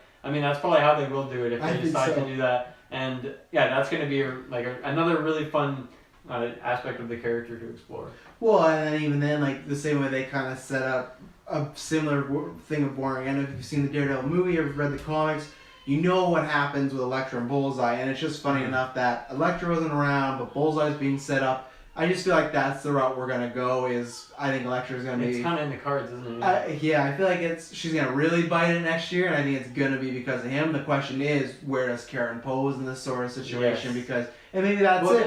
That's something they were setting up. Obviously, the 2 big deaths this season are Lantern and Nadeem, but at one point they were kind of hinting like maybe Karen will bite the dust. Oh, I never thought that. I thought it would be Foggy, if anything, because Karen got that whole episode, I'm like, they're not going to kill off a character that got a whole episode. I thought... For me, that's more of a reason. Oh, really? No. You set her up, you give her you draw the rest of the circle, and then you can do it. And obviously, Kingpin was after her. He was trying to get her killed. I didn't really think it was going to happen, but it was certainly something that they were throwing the words around. Whereas Foggy, it was simple. It was more like his family is kind of being brought into it, and they're kind of being blackmailed. I didn't really think. I wasn't getting vibes that Foggy was gonna bite the dust. Not so much story perspective. I just thought, who could they afford to lose more? And I think Foggy, because Foggy is the best friend, so him dying can give Matt like extra darkness and motivation. Where I feel like with him and Foggy, they've done almost everything. Where with him and Karen, they still need to do maybe. I feel like it would be hard to tie like what him and Elektra had, right, in terms of the stakes and just the dynamic of that relationship. It's obviously someone who's kind of on his level and can fully understand him. Whereas I mean, Karen, really in some ways she has a more dark past than Daredevil does, because she's actually obviously her own brother she killed, and then also Wesley, or just a pure rage moment. I don't know. So that's. I'm actually, now that we've been talking about it, I kind of didn't think about that till right now, but that's going to be a really fun dynamic to see the love circle, the love triangle, I should say, in season 4. I'm very excited for season 4. We better get it, because there's a lot of things, and even then, there are going to be even new stuff that they've planned that we don't even know, different villains, stuff like that. Let's talk about Karen, because we talked about her a second ago. One, she delivers her best acting and best scene in this show, the one she has with Fisk. It's phenomenal, when they're just going toe-to-toe, just trying to, like, it's just like a say uncle moment when they're just revealing like worst things they've done to each other. Oh yeah, you did this. Well, I did this to you. Oh yeah, you did this. I did this to you. And then just finally when she hits him with Wesley, and she did have him because he stood up and something was gonna happen. And then of course Foggy, fucking idiot, I hate Foggy. I don't hate Foggy, but just like he has like bad timing, but it always feels like it's not his fault. He's just like trying to be. He's just trying to be the best he can be. But that scene was great. I felt all of Karen's actions were warranted this season, where sometimes I haven't. I felt like she would actually either stand up for herself or question things or not just be mad for any reason. I really liked her, and like I said in the past, I've not like actually hated her, but she's to me sometimes dragged the show down a bit, but I liked her and everything. Like I said, I think she's coming off a hot streak because she was really good in Punisher. They used her well there. Again, for me, I think it's because it felt like she was, at least in the first half, in it less. In the back half, she's in it quite a bit, but she's used very well, and like I said, whether it's her dynamic with Matt or Foggy, or just her going up against Kingpin, her losing her job, and then that flashback episode, which I could see some people not liking because it does slow down the pace, especially because it ended with this episode of like, she's in trouble, Daredevil's gonna go get her. So it ends, like, it delays the action, right? It takes a little while because it's right away, like, you're wondering what's gonna happen. So I could see some people not liking that, but I didn't mind it. I would have not liked it if it was a whole episode. I liked that it was half an episode, but a half episode of her origins. It was a good origin, and I really liked Karen this season, and I'm excited to see where she goes as like a PI, because that fits in her journey, and I really liked her this season, which is, you can go back to other reviews, not a thing that I always said. So yeah, her skill set and her confidence is certainly developed like really nicely over the course of this show and Punisher. It's a really fun character to see. I loved her origin. I thought it was interesting. They kind of set up earlier at one point she's at a very low spot and she calls her dad, and then as far as I can remember, that's like the first time you hear anything about her family. And it's a weird conversation, and it had me question like, what? That's a weird dynamic. What's going on here? And then they answered a couple episodes later with the full story. And I thought that story was really well done because a couple episodes earlier, not just that phone call, but she's talking about how her brother was killed or died, and then people in her town kind of they put this they thought it was her and how hard that was for her, and you feel for her, but then you realize that really it was her fault that he died, and that's like it is her fault, but at the same time, what the fuck was that guy doing burning down that guy's home? I know he was mad about this. Oh, it was. I mean, a lot of people making poor decisions, but I mean, she's not all to blame in that situation. She was acting foolishly, but it's like that was poor driving, and she was under the influence of multiple drugs. So I don't think I put blame on her. He should not have been burned down the house. Because this guy, so far her boyfriend in the flashback, is a little douchey, but he's not done anything. He hasn't hit her, he hasn't done anything. Yeah, he has her on drugs, but she's making that choice, and he's just getting her out of the situation after a fight with her dad. He didn't need to go to the extreme of burn down. It's not just a car, that's his house that he burned down. It's a very poor choice. Yeah, and then of course the other guy, he went to the nth degree, he bought a tire iron, and like you said, everyone's making poor choices. Very dramatic. So it's not like she did have a hand in killing her brother, but it's not like she just picked him up from school and was drunk, it wasn't like malicious. It was an accident, but it's still. Either way, it's a massive point for the character and really sheds some light on her background, and like, I mean, there's already enough darkness that we've seen from her in this show. Obviously, the point she reaches when she kills Wesley, she was really close with Ben Urich, and he was killed in this season. Many of the people working at the Bulletin, I think it's called, get killed by Bullseye. So it's heavy stuff for that character, and so after that stuff occurs, to get her origin story and find out more of what's going on, it's like I said earlier, like, it really feels like they just completed the circle, and I feel like I just have a very full concept of who this character is now, and I've always liked Karen, and so that. The fact that she gets like her own kind of episode, if you will, and then also, I think maybe one reason you liked her story more is that I feel like all the side stories in this season really felt like fully connected to the main plot, and they all came back and connected. And it wasn't like just right at the end that everything tied together. It was throughout the season. There was dynamics pushing back and forth, and that's certainly lived through her story working with the Bulletin and such. Well, and that's one thing, like, we're maybe not talking about him yet, but with Foggy, when he announces he's running for the DA, it does tie into the main plot line, but at first I thought it wasn't. I thought it was just going to be, we have nothing for Foggy to do, he's going to run for office, right? And that's the same thing, the stuff that happens with Karen, same thing as Foggy, they have their own adventures, but they're all tying their adventure is very connected. Wow, and it's a nice bonding position for them, because obviously Matt's like very much on hiatus. He's not being the best of friends right now. Yeah. Obviously at the end that changes, but it's fun to see those two really get a lot of time together, and I think they'll lead well into season 4 as well, with just an even stronger bond between them. Yeah, and I felt like in the past either they were doing stuff that weren't contained in the main plot, or it was stuff that I felt like they could have done very quickly, but they're like, we need a Foggy scene, so Foggy's gonna go stand up to these bikers, right? And for me, it's like, I don't need this Foggy. Yeah, I mean, Foggy is not my favorite character. Like, he's not always entirely compelling, and I definitely agree that in the other seasons sometimes it feels like, okay, why are we doing this? Like, it feels pretty disconnected. But I really like his story of him, like, and running for DA throughout the season, because it just shows that he really is a smart guy, and like he is thinking ahead, and he's that guy who's like always just trying to do the right thing, and shit just is not going his way, but stupid brother. He doesn't give up. Stupid brother. Hated that brother. His stuff with his family, it was a little strange. It was kind of a weird dynamic. I think the reason it's strange is because it's been 3 seasons and we haven't met them, so it just felt super tacked on. And they've been on. there the whole time, right? Just chilling in New York. And they have their own shop in New York and everything like that. That everyone's like, oh yeah, your salon, your fair and so on that. So I think it was that thing of like almost like that happened maybe in a popular horror movie that's out right now. It felt like they were there just for, at some point Kingpin's gonna have dirt on them, and it's gonna get us to Foggy can't be the DA. They did in a good enough way. I think the scene with him and his brother was alright, but the fact his brother was kept blaming him, it's like, no, dude, you got no ground to stand. Salty, Yeah, it's just like, okay, that was a little weakly written, but what I liked about it is it tied the main plot, but also there wasn't a lot of stuff. I thought we were literally going to have episodes where it's Foggy going door to door talking to normal people. Like, I was worried because sometimes they do that in these Netflix shows when they got to do 13 episodes, right? We've seen that before. It's like, why are we here? What are we doing? And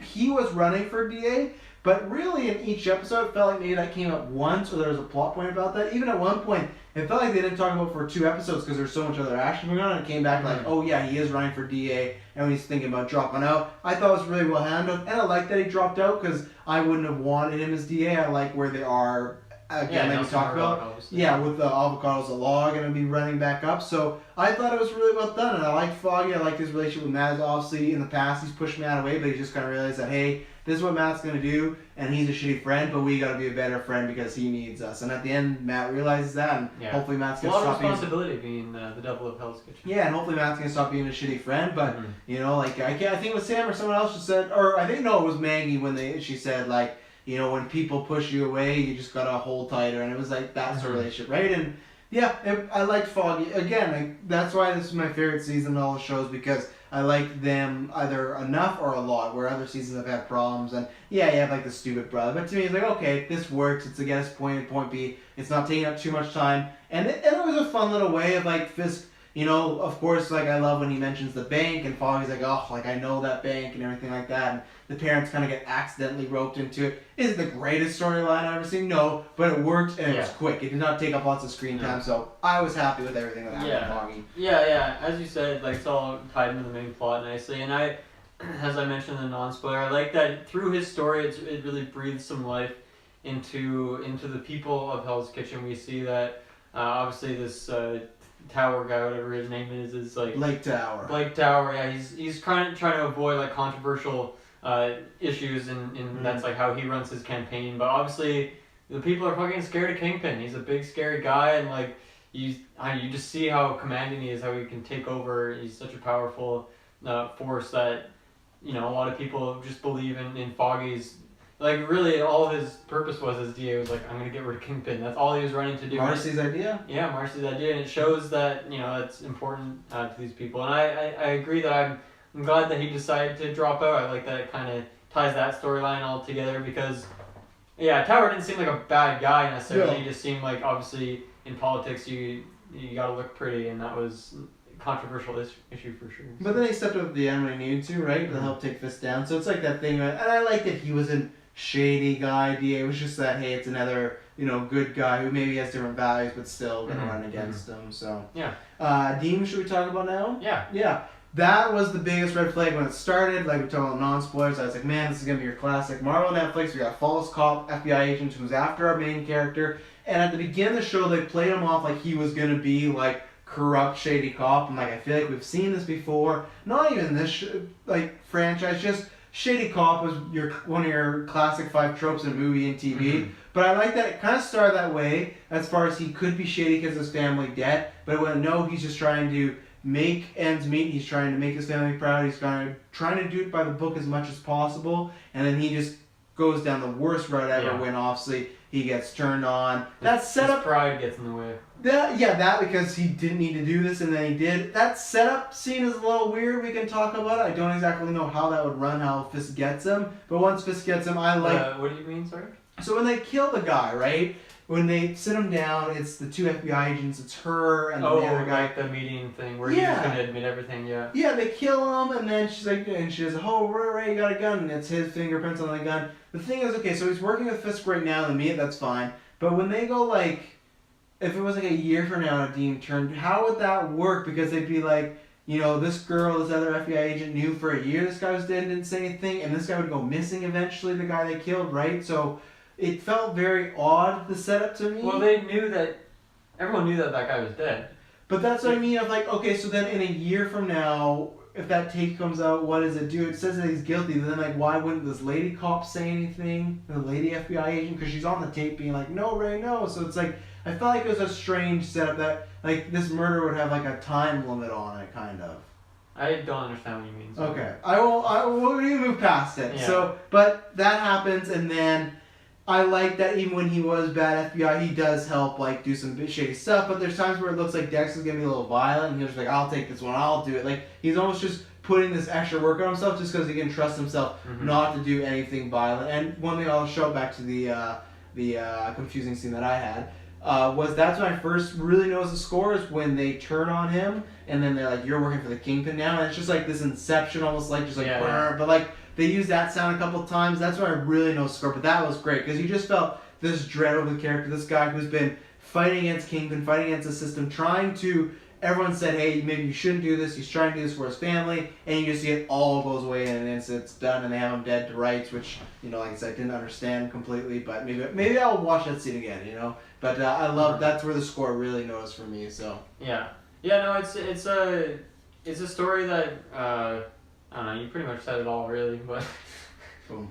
But yeah, I thought the acting was really good. There's one moment, kind of near the end when he's on the phone talking to his kid, and he's like telling him like, "Hey, you're gonna hear some things about me. You're gonna say I'm a bad guy," and just like acting, he's doing this thing where he's just like kind of poking the wall. He's just like doing something with his hands that it really put across like that anxiety or like that stress that he's kind of freaking out a little bit, and he's just doing something with his hands. Just little things like that made me really feel for the character, and I found his death pretty emotional. And I wouldn't really expect that from a character that I didn't know until 2 days ago. So I really liked his story, and I don't know. I think for the sake of some stakes, it's good to have some people killed off in these shows. You don't want to get too crowded, too many characters. So maybe I think it was good. Like they set up everything they needed for that character. We didn't really need more with his backstory. There wasn't a whole lot more to explore with his family. I think it was overall like a nice buttoned up story, and it was fun. He just like as you were saying earlier, there's always so many of these cop and FBI agents in these shows. So to have one that actually has like a character that's really interesting to see, just this guy who's just trying to do the right thing, but just took on a little bit more than he could handle. Like it's a very humanizing character, right? Yeah. Because he's just like making mistakes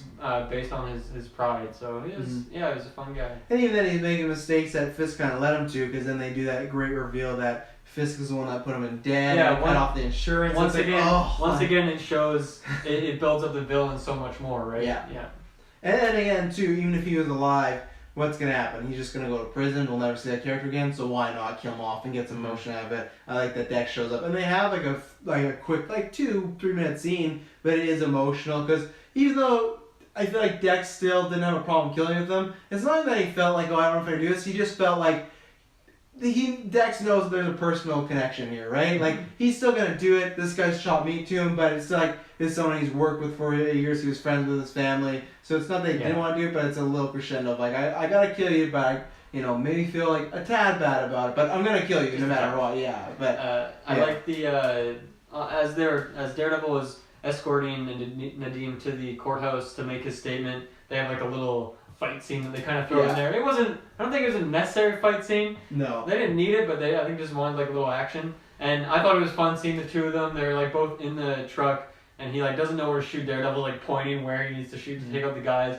And I just like that fight scene because they both were kind of fighting guys on their own, but then they kind of teamed up at the end. It was a small fight scene, but it was fun. Well, I didn't even think throughout the show. I really like their partnership because if you think about it, Daredevil's never really teamed with a cop before, right? Like there was Claire, there was Punisher. Yeah, and Nadim is just a good guy. So yeah, it's fun to see him popping off with Daredevil. And I liked obviously he's dead, so he's safe now. But I like the reveal of Nadim when he's gone through tons of stuff. He doesn't know whether to trust Daredevil or not. And Matt lifts the mask, revealing it's him, just kind of giving that ultimate like, you can trust me because you know who I am now. So I'm trying to show you. But I even like their scenes when they're going through Dex's house and there's the shootout. Like they had a good back and forth of it wasn't non-friendly, but it was very stern, especially from a Dean's angle because he's already he's breaking laws, and he hasn't done that yet in this show until his back's against the wall. And, it was a very kind of almost like good cop, bad cop thing where he's just trying to keep him straight and narrow, and then Daredevil's like, I'm just going to stay here and kill him. Like, no, you can't. Like, he could be a good guy. Like, no, I'm just going to take him out, So,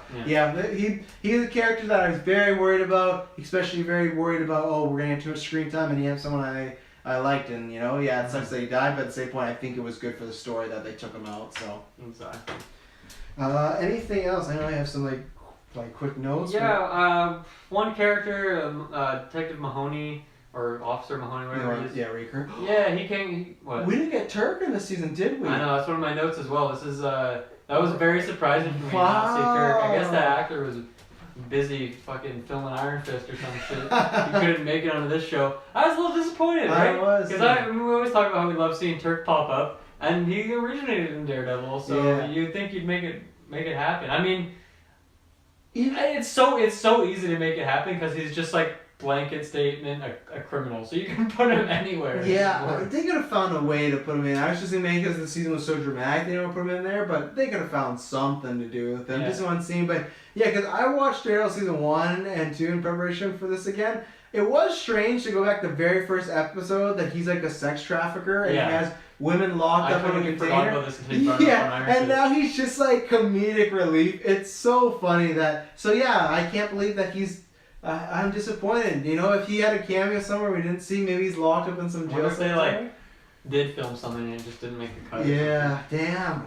Hey, it was Mahoney. Yeah, who's been around since Mahoney, season 1. He's always been kind of a smaller character, but once again, he's like a genuine like good guy, and he kind of has some roots with Matt Murdock and Foggy. So it's I'm glad that they brought him back. He's only in like the ending last few episodes, but.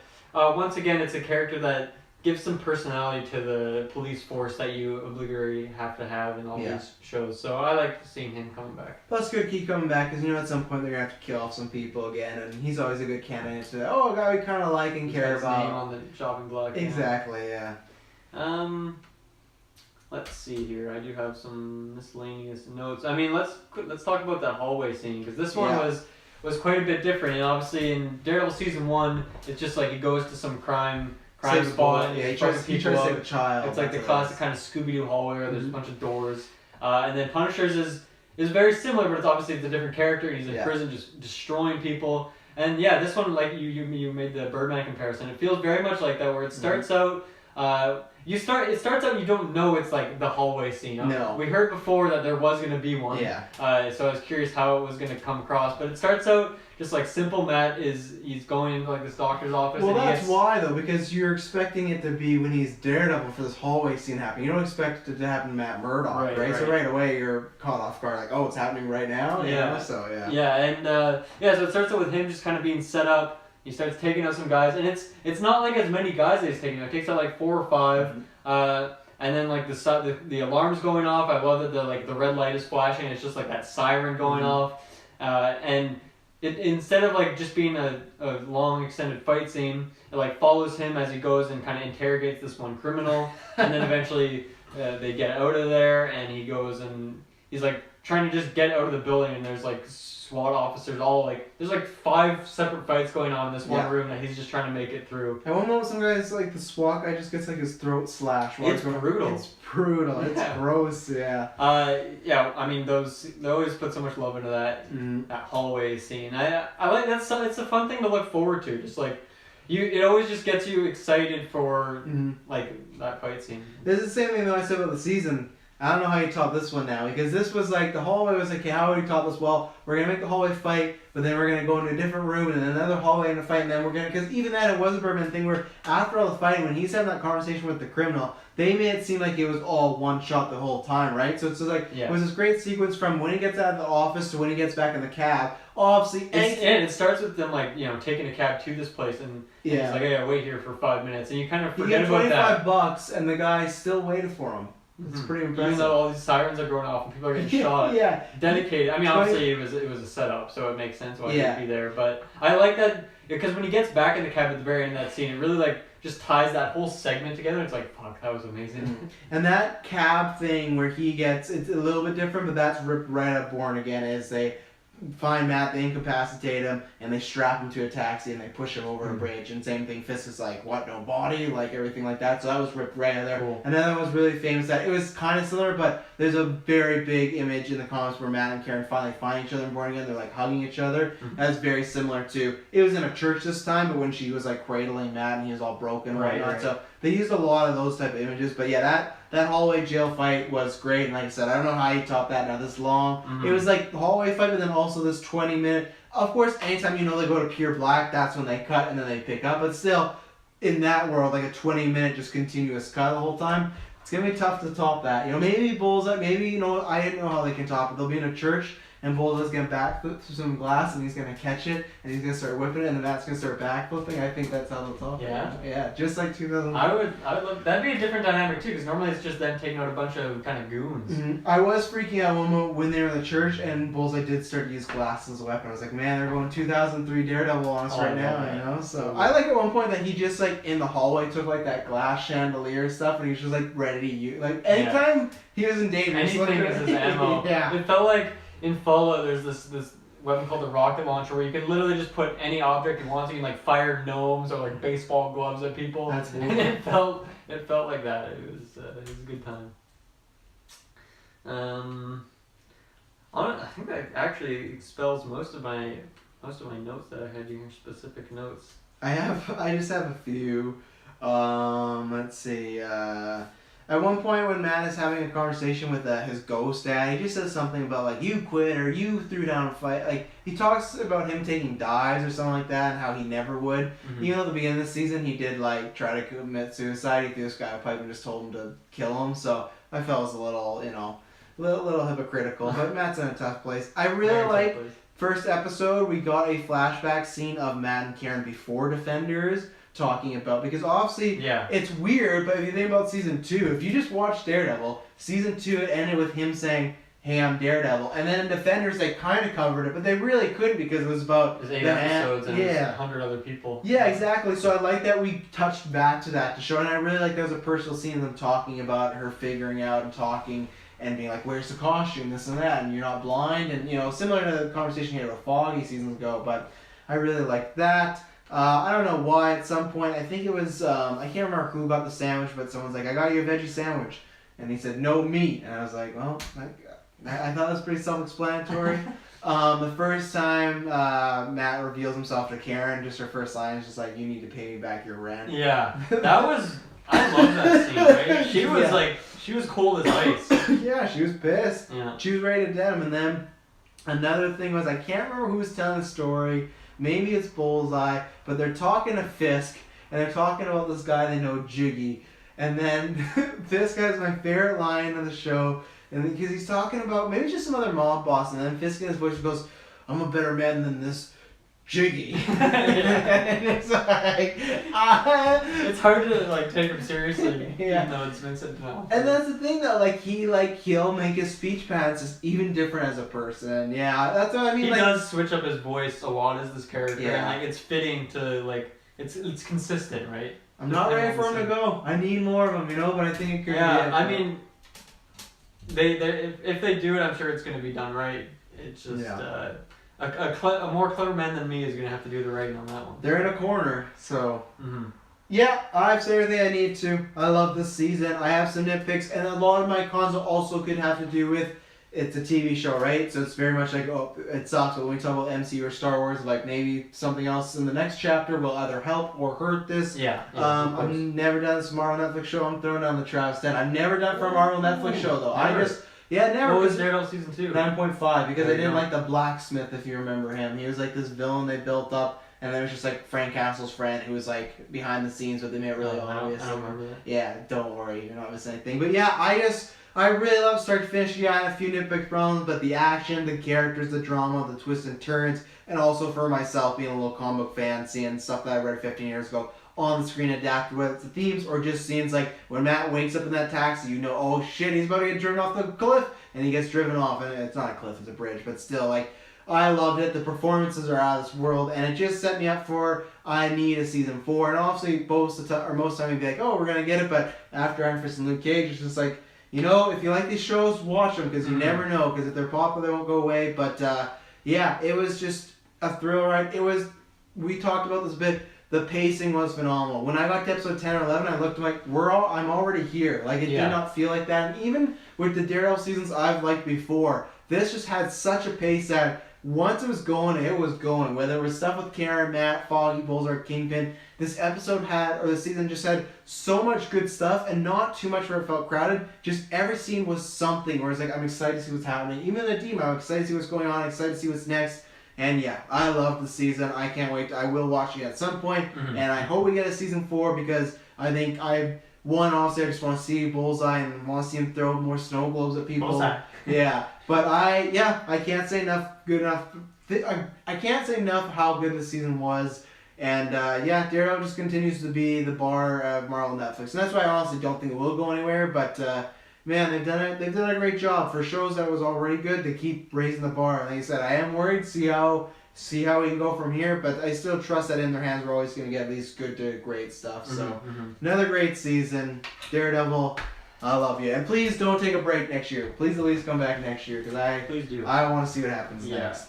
Yeah, obviously we have a couple shows, Jessica Jones Season 3, Punisher Season 2 on the those horizon. are confirmed, yeah. Yeah, but, if you look at the landscape, what we have, like, Jessica Jones, Season 1's great, but Season 2 dropped off pretty big. Iron Fist had a weak start, but got better in the second season. And then Luke Cage, I feel like, is just kind of consistent, but kind of in between those, and it's like mid-quality, you know?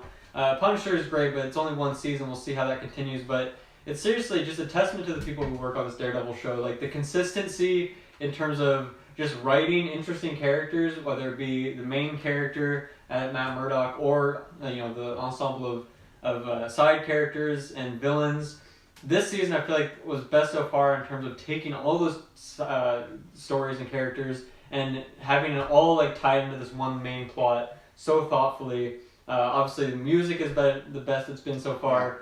Fight scenes are fantastic. Like, just wow, the consistency that the team working on this show has is I don't know. It's funny though because this show has actually had 4 different showrunners. They've never had the same showrunner carry over. The guy that did it this year, I think his name's like Eric Olson. He really wants to come back for 4, but they've never had Drew Goddard, who did Bad Times. He was the first one, and Stephen Knight, and then I can't remember their name, but they did this in Defenders, and then Eric Olson. So they've always that's even more of a testament that multiple people can work on this, and it still feels very much like the same show, and these characters have the same heart throughout. So yeah, I really needed this after some of the other Marvel stuff that's been going on lately, especially with the announcement of 2 cancellations for our other two friends, Danny Rand and Luke Cage recently. Reminds you why you fell in love with these shows, or you got excited for these shows. Yeah, right? It all started with Daredevil, and here we are. This really feels like that trilogy. With the Kingpin storyline. So, I'm just so happy. It was a lot of fun spending a Saturday to the void to watch this show. So just give us more, and put Fisk and Daredevil in a Spider-Man movie. Just do it up. Make it happen. Just make it happen. I need it so bad. I need to see those all together. But yes, thank you very much for tuning this review. It was a fun one. I'm very excited. Hopefully next year we'll be talking about Daredevil Season 4 and see what they're talking about. But next week we got some stream announcement podcast, so please check out that. Taylor, I believe, is going to be reviewing Overlord as our weekly Geek First episodes. I'm not sure if Overlord. That zombie World War II movie. Okay. I don't think anyone's joining him for that. Maybe they will, but I'm not. I have no interest in the movie, but Taylor does, and Taylor's going to drop you only a special review that Taylor can, because his reviews are wild. There's no reviewer. Yeah, sometimes, I don't know if it's a negative or positive. I don't know if he likes certain characters or hates them. Sometimes he kind of just says what goes on. Yeah. Right? He's just kind of just like reciting. They're more like recaps, but that's what I always say. It's a special review, but it's an entertaining review because it's Taylor Field for half an hour talking about something. And that's just him, right? Like, that's a genuine human being. He's like that. He's wild. You'll get a new episode of Spider-Man Retro, and then, we got our stream coming up. I think... Are we going to be reviewing Bohemian Rhapsody? I would like to. Okay. It's obviously really tight timing-wise, but I really want to see that movie. I don't know if it's... I feel like that's one, even if we don't get to see it like the week of, I think it would still be worth it to do a review later, probably. Yeah. Just because I'd like to talk about it. Yeah. So thank you very much for tuning in. Please just subscribe to everything we have. Go to our social media, Twitter and Facebook, because one, you're going to see lots of episodes drop. We got tons actually coming out these next 2 weeks, so follow for that. But honestly, just for updates on our 24-hour stream, please help us when it comes to that. We're grateful and thank you in advance. Thank you for turning into this review. When you hear from us next, it'll not be boring. Thank you.